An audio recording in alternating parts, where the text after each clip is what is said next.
Bismillahirrahmanirrahim. Assalamualaikum warahmatullahi wabarakatuh.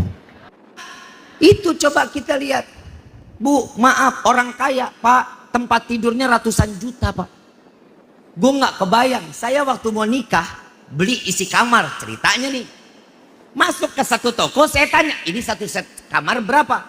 Semua totalnya 280 juta. Di zaman itu, 2015, 280 juta. Akhirnya gue beli isi kamar, gak jadi kawin gue. Ya udah dah, nih tempat tidurnya aja berapa? Tempat tidurnya aja 180. Tempat tidur doang 180. Tiap hari gue mimpi Nabi kalau tidur. Gue gak jadi kawin gak apa-apa, yang penting tiap malam gue mimpi Nabi nih. Enggak Pak, ini kasurnya enak, bodo amat gue bilang mah. Jalan ke Klender beli kasur 5 juta, isi kamar semua total 7 juta, pulas aja bunting bini gue. Keluar lo anak gue, yang jadi Baskara. Udah pada nonton belum? Air mata di ujung sejadah udah? Makasih ya, Allah yang balas kebaikannya ya. Saya mau tanya, bagus nggak filmnya? Sentuh nggak ke hati? Nyentuh nggak? Tuh, lihat ibu perjuangannya. Nih Habib ngapa jadi ngomongin film sih? Gue jujur, gue nonton aja, gue nangis sampai sesegukan gue. Padahal tuh anak-anak gue tahu tingkahnya ya. Dia kadang nangis begitu kan ngebohongin gue. Bener Pak, pagi-pagi bangun tidur, wow, teriak-teriak, dia nangis. Saya bangun kaget, mikir, saya ngeglinding dari tangga. Saya tanya, kenapa Wan? Pagi kenapa? Maaf Pak, pagi lagi acting. Astagfirullahaladzim, bapak sendiri di prank. Coba lihat, yang namanya nikmat bukan berarti uang itu bikin menutup semua nikmat. Nggak bakal, belum tentu Pak Bu. Saya datang ke rumah anggota dewan, salah satu anaknya kawan saya sebut orangnya kenal. Saya datang ke rumahnya, saya masuk ke dalam kamarnya, saya pegang, ini kayaknya kasur yang gue pengen beli nih. Saya tanya, ini belinya di sini ya? Iya Bib. Berapa harganya? Waktu itu saya beli Bib 290. Oh lu turun dari mobil bagus berarti nih. Naiknya 10 juta soalnya. Saya bilang, gue juga waktu itu pengen ngisi. Emang apa nikmat? Oh enak Bib tidurnya. Habib tidur. Anda tidurin. Ya Allah enak banget. Empuk. Kayak dipijitin gitu. Di dalam kasur kayak ada susinya Pak. Enak banget. Gue gak kebayang orang sini dikasih tidur kasur 180 juta. 7 minggu gak bangun. Nikmat banget. Bisa kebayang, kita nikmatin aja hidup begini udah alhamdulillah. Allah nggak pernah minta yang neko-neko dari kita, cuma satu, wahai hambaku ibadah, cuman itu, gak lebih, ibadah. Bu, maaf, ibu ini lebih banyak ibadahnya di rumah, tahu nggak? Sadar nggak? Sadar. Ibu ngurusin anak ibadah nggak tuh? Tapi kenapa urusan ibadah ibu ganti sama handphone? Kenapa? Kenapa? Ibu mau nyuapin anak, handphone. Ibu lagi datang tamu mau ngobrol, handphone. Betul? Kenapa? Tahu nggak? Ladang ibadah ibu berkurang dan dikurangi oleh Allah. Sadar apa nggak? Kalau dulu ingat nggak? Sore bawa roda 3, anak disuapin, mana celemotan banget kayak dakocan. Betul nggak?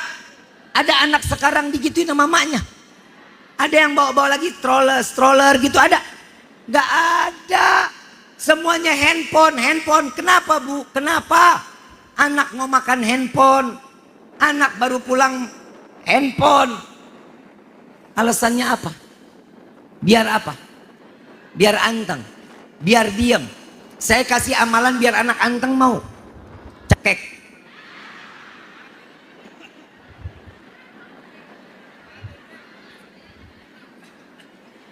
Lu pakai otak aja tuh, lu lihat tuh anak no diri no belakangnya no nggak bisa diam. Anak kecil nggak bisa diam, wajar kan? Namanya anak kecil. Nah di masjid juga begitu nih, di masjid Jami'at Taqwa kalau ada anak kecil pada sholat jangan diusir Pak, jangan dipukul, jangan digebuk. Biarin aja dia sholat di dalam. Berisik Bib, alah lu nggak ada anak kecil juga tetap aja nggak khusyuk. Pada main sholatnya. Iya rumahnya dia sempit, ngeliat masjid kagak ada kursi, nggak ada meja, nggak ada apa, lega banget dia lari-larian, wajar.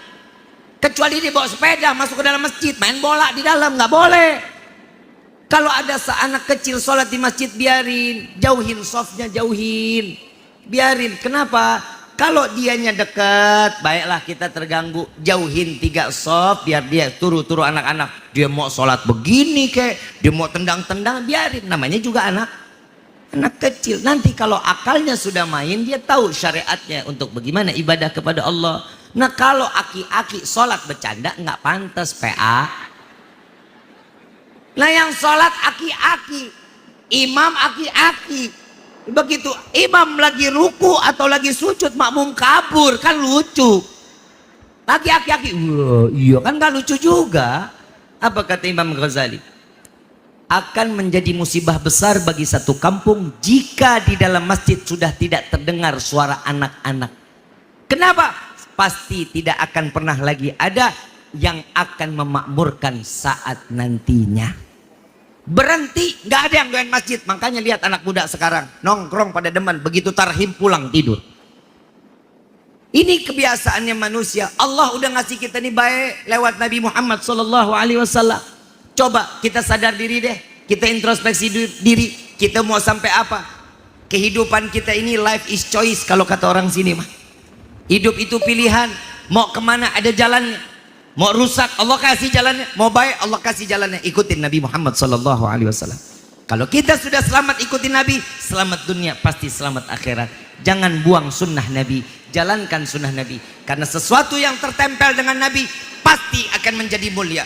Contoh, maaf, sholat 5 waktu. Kalau bukan karena sunnah Nabi, wallahi di dalamnya ada sunnah Nabi, wallahi sholat kita nggak akan diterima oleh Allah. Kenapa? Kalau diukur cuman syariatnya doang. 3 kedudukan salat itu diterima sama Allah. Yang pertama syariat, caranya kita tahu, rukunnya kita tahu, ajarannya kita tahu, gerakannya benar, itu hakikatnya. Yang ketiga yang susah, makrifat, hati sama pikiran sampai kepada Allah. Innas salati wa nusuki wa mahyaya wa mamati lillahi rabbil. Udah kan kita janji sama Allah begitu kan? Ikrar kan udah dijalanin belum? Dijalanin belum? Udah. Kompor belum dimatiin, ingat lagi sholat tuh. Kunci motor geletak, kunci motor ketinggalan di mulut motor, kita ingat, kita lihat pas lagi sholat semuanya datang. Cuman satu, alhamdulillah, karena di dalam sholat wajib tertempel sunnah-sunnah Nabi, selamat kita. Saya hakul yakin sholat kita dari balik sampai gini hari, semua sholat kita diterima sama Allah. Amin ya rabbal. Ibu bapak yang dirahmati oleh Allah, kalau boleh ngelihat sekarang udah jam 12 lewat, duhur udah lewat ya. Mudah-mudahan apa yang disampaikan di hari ini menjadi ilmu yang bermanfaat.